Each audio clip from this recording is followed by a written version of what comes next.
le téléphone. Nekk professeur d'histoire et géographie, n'est-ce pas, pour vous dire que c'est possible. Gëm leen seen bopp.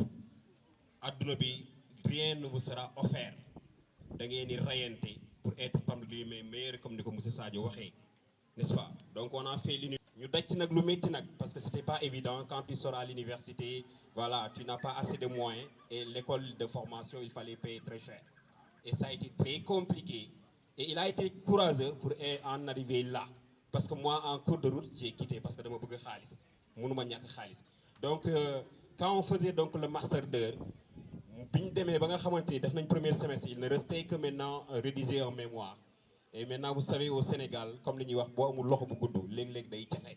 Donc comme mat en histoire géographie c'est par là voilà que je suis passé. Dañ doon fayee bu ñu doon dem di jàng le plus souvent dañ doon dox danaan jógee koo Yoff fekk ma Nord Foire boori rond point 26 ñu ànd dox boobu 2 voies Liberté 6. Voilà, c'est comme ça donc qu'on faisait pour en arriver là. Pour vous dire que yéen xale yi gëm leen seen bopp fu bu leen foog ne àddina bi dara dañ leen koy may mbir mi da ngay xam li nga bëgg nga rayante yegg si fa. Donc dañ noon dox xamante ni ku si pare bu incha allah yàlla nga am bac boo amee bac mooy def sa préinscription pour Canada. Donc nag ngeen xamee ko noonu monsieur Sadio xam naa dina si ñëwaat incha allah. Merci. Donc je donne la parole à Dramé. Merci mon cher Edouard.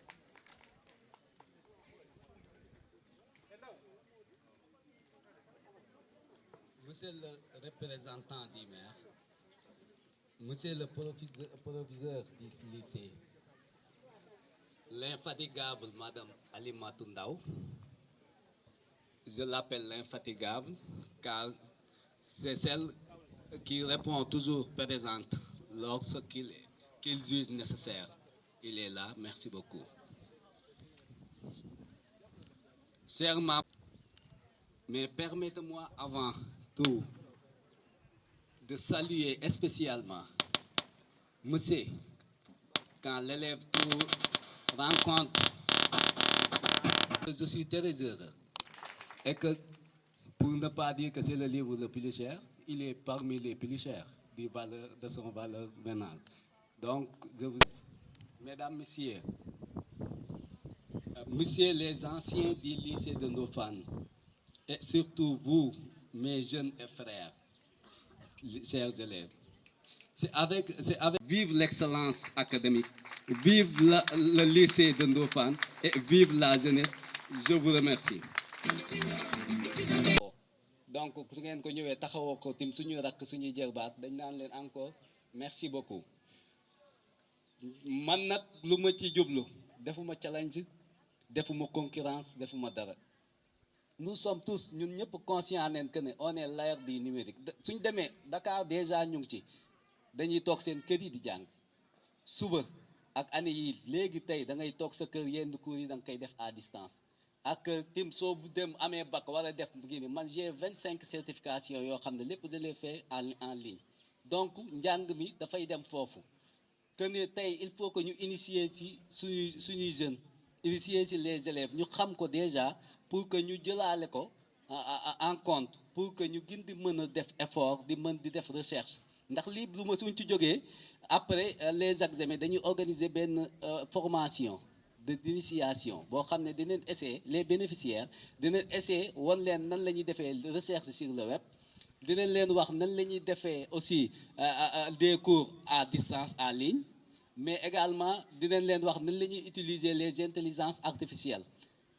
L'idée c'est pas que ñuy jël installer ci ay TikTok ak ay WhatsApp non l'idée c'est que ngeen am benn outil qui vous permettra de mener des recherches profondes ndax man jàpp naa ne su ngeen defee ay recherches avec note yu ma gis fii proviseur année bii di ñëw j'attends des moyennes de 19 et que si on a des moyennes de 19 les récompenses dañ koy gën a yokk donc challenge la loolu moom dañ koy kii ni fi mu ne plus que muy kii ni plus que dañuy yokk ces récompenses là parce que il le mérite man lorsque nga envoyé ma les moyennes ma gis ay 16 ay kii j'étais tellement ému parce que su doon benn ñaar mais dafa bëri déjà ñoom ñëpp sax il mérite des primes des tablettes mais peut-être doole ji moo ko mateewul mais nag xam leen ne ñu ngi leen di sóor ci yeneen échéances yoo xam ne nii dina leen mën a jëriñ dina leen mën a yokk seen xam-xam mais également dina leen mën a ubbi ci àdduna ngeen saisir toutes les opportunités nécessaires. Je vous remercie.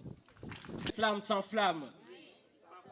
Alors, Islam, étant l'être la plus parfaite à part les prophètes, je me consacre d'écrire ce slam pour vous dire Ya Salam. Aux femmes, j'adore cette âme.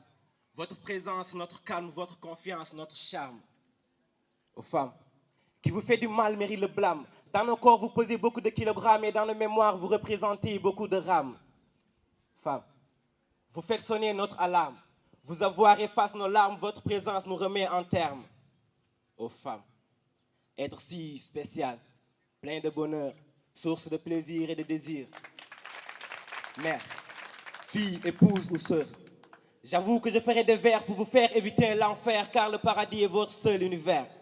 Aux femmes, tu es si précieuse devant nos yeux, je vois ta grandeur au-delà des cieux, et donc j'ai l'honneur de vous dire, Jarama Jank Kumba, Jaraw Lak Soxna Si, dem leen bu leen kenn téye. Salaam. Et je vois son papa sourire de l'autre côté. Koro, Koro Akani Kosebede. Merci beaucoup. On dit, je vais m'exprimer. Mais en slam, on dit, ma voix s'envole. Slam. Aujourd'hui, on va parler d'un tard qui demeure et persiste. La maltraitance féminine. Slam. Biñ la koy jébbal du woon nga koy néewal doole. bi muy jóge kër baay du woon ngir loole. bés bu yàlla sàkk nga koy mettital mu dékk ko. nga dëkkee toroxal mu noppi ko. ani lan moo tax mu nu leen jox jigéen cër bi mu yelloon. ani lan moo tax mu nu leen di ko muñal. moo ne bu ma toon duñ muur ay gëtam jébbal. moo ni bu xamoon du baay ñëpp tànn la. moo ni bay ki baay ndey ak baay sëyal. moo ni boo déggee baay de yàlla ak jëmmam la. Elle est celle qui se soumet à n'importe quelle circonstance. Celle qui subit toutes sortes de violences. Elle est celle qui se bat pour l'éternité. Celle qui n'a jamais su renoncer face à l'obscurité. mooy ki jaay wër jëndee coon. am demeewul noonu moo ne taxul mu dem ba. xool nga yor wala xeer yow mi jigéen nekk ci tiis ngay màttu. doon jigéen doon góor taxul nga gën ko sonn ndax àdduna du neex ba nga màttu el.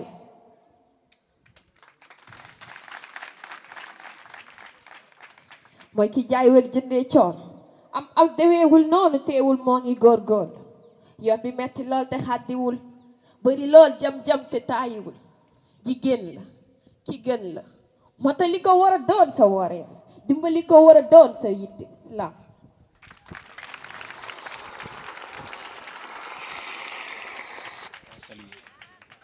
Merci, tàccul leen ma arrandé bu baax a baax.